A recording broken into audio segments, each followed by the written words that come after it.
me. Well, Neil talked a little bit about this, but it's been a week and a half since the United States elected a bag of dirt known as Donald Trump. And that's probably not right. He's more like a bag of poop. I just want to be accurate.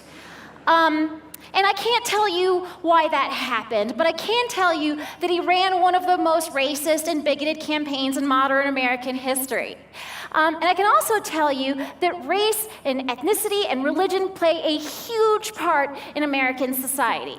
So I thought I would tell you just a little bit about what it's like to be a particular type of minority in the United States.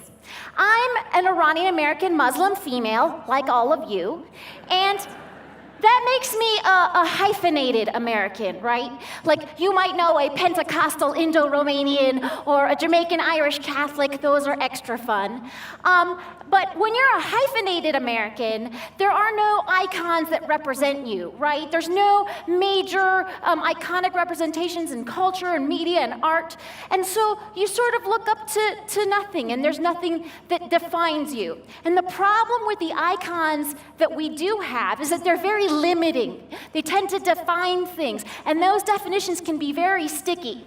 Let me give you some examples. Okay, when you think of the term dancer, you think of these ladies, right? They're wearing tutus, they might have an eating disorder, there might be like a black swan situation going on, right?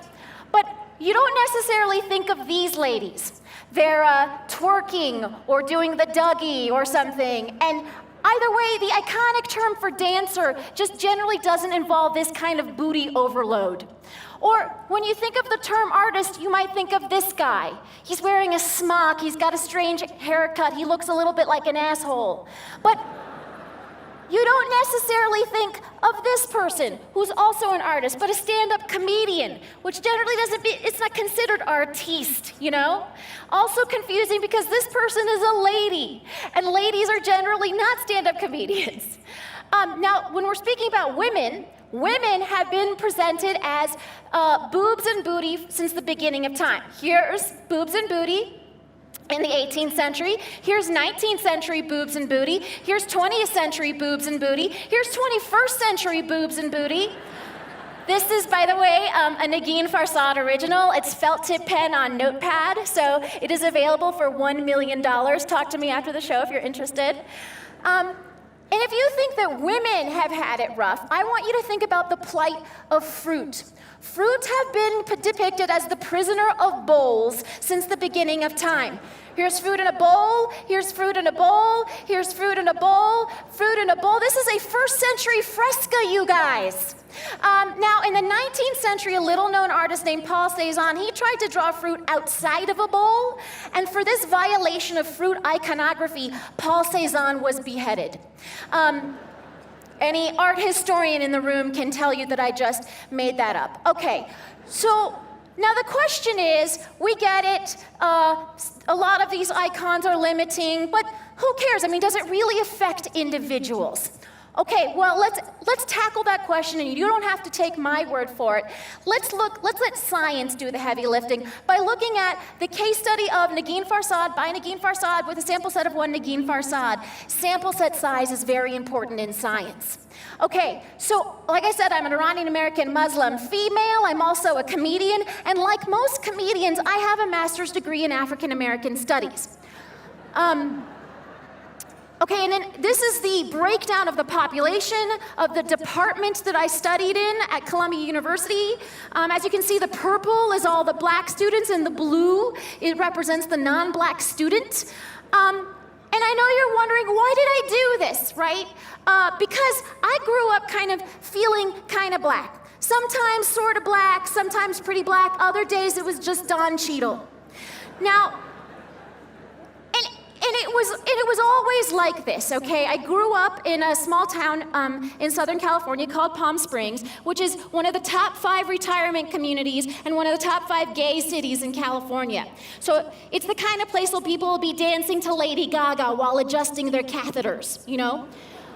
So This is a population breakdown of Palm Springs. As you can see, there's a lot of old people, a lot of gay people, a huge Mexican population. By the way, there's a guy down here. His name is Hassan Pat Ortiz Nighthawk Patel.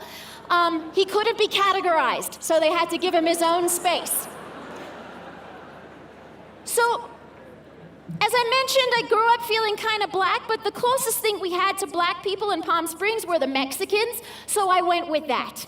Now, I longed to be Mexican, and I know that some parts of my presentation may seem culturally insensitive, okay? But I just want to remind you guys that there was no such thing as cultural sensitivity when I was growing up. It was a lot like today.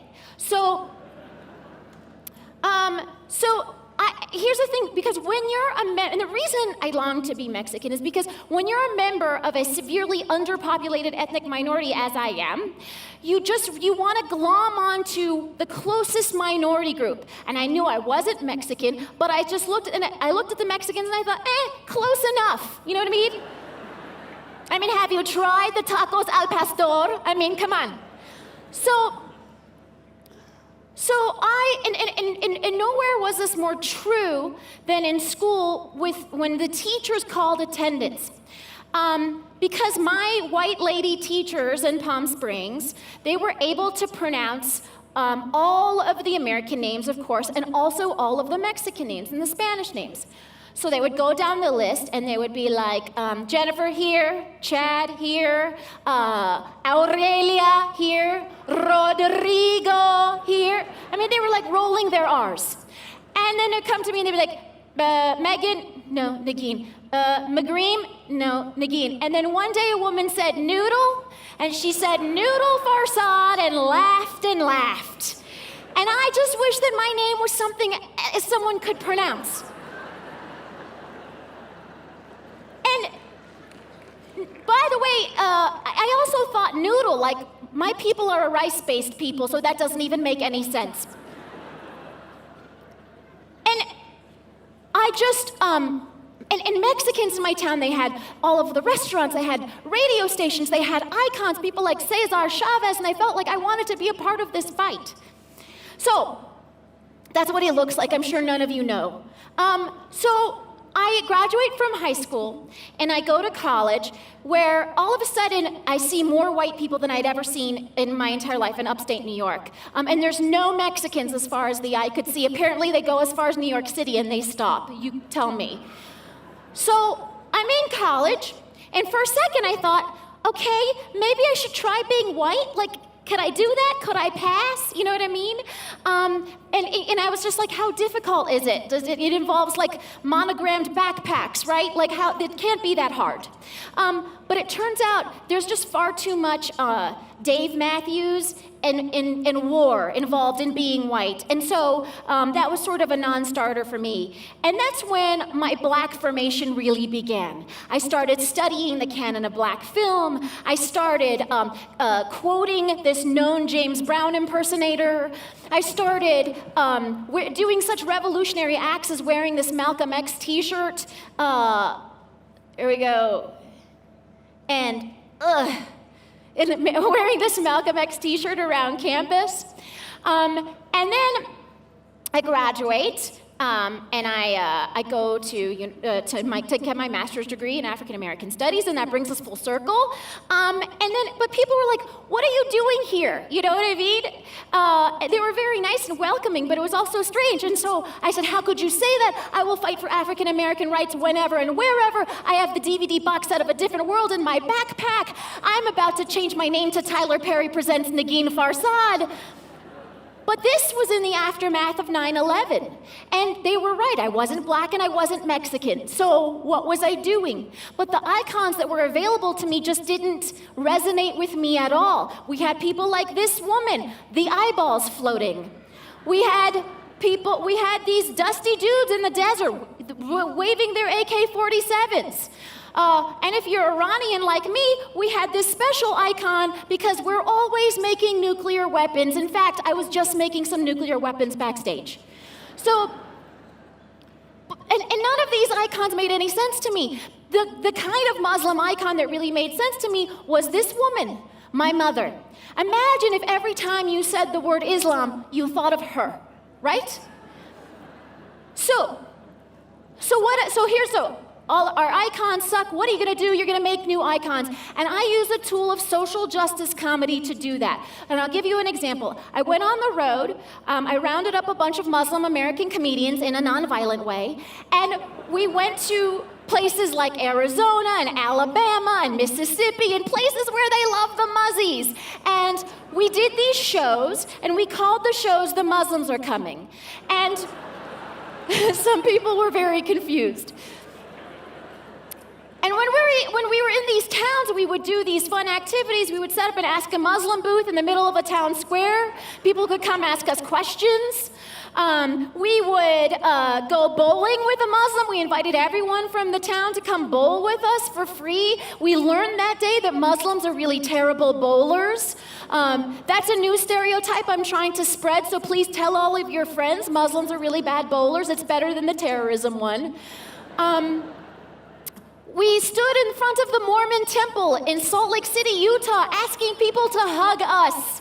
And if you have never stood in Salt Lake City and gotten the hugs of Mormons, you have never hugged in your entire life. These Mormons hugged so strongly with the entire force of Joseph Smith, right? It was one of the most touching experiences of my life. So make new icons. Another rule of thumb I have is test the limits, okay? Whenever our leaders come out with policies, what do these policies really mean? And I'll give you an example. I made a video, I went out onto the streets of New York when Donald Trump announced his Muslim registry and his ban on Muslims. And I went on the streets of New York to do a religious test that I called the bacon test. So I would ask people, are you Muslim? And if they said no, I would say, prove it. And they'd have to eat from this cold pile of bacon. Now, if they didn't eat the bacon, I'd have them sign a Muslim registry, which looked a lot like a bridal registry. It was like really cute and had flowers on it and stuff. And then sometimes, Jewish people or something, they would say, well, we're not going to eat the bacon, but we're not Muslim, we're Jewish. And I'd be like, but you're Muslim, according to the bacon test. So I really wanted to test the limits of this kind of policy to show that it's unconstitutional, and we don't even have enough money in our budget to buy the bacon necessary to do it around the country. So that's one of my things, is test the limits. The next one is repeat yourself. People ask me everywhere I go, why don't Muslims denounce terrorism? Well, Muslims do denounce terrorism. We're just not going to give media attention to a bunch of reasonable people denouncing violence. So what I decided to do is launch a website called thedailydenouncer.com, where we denounce terrorism every day of the week, but take the weekends off. And they appear as single-panel cartoons of Muslims and everyday activities denouncing terrorism. So it's a website that not only denounces terrorism all the time, but it also questions why it is that we have to denounce terrorism all the time. This is my last point to you guys, is don't let people get away with garbage. Now, there was an anti-Muslim hate group in New York City that had spent over $300,000 putting up these anti-Muslim posters in the New York City subway system, the MTA. And and the posters were really ugly. They were poorly designed because it turns out bigots have a very bad sense of graphic design.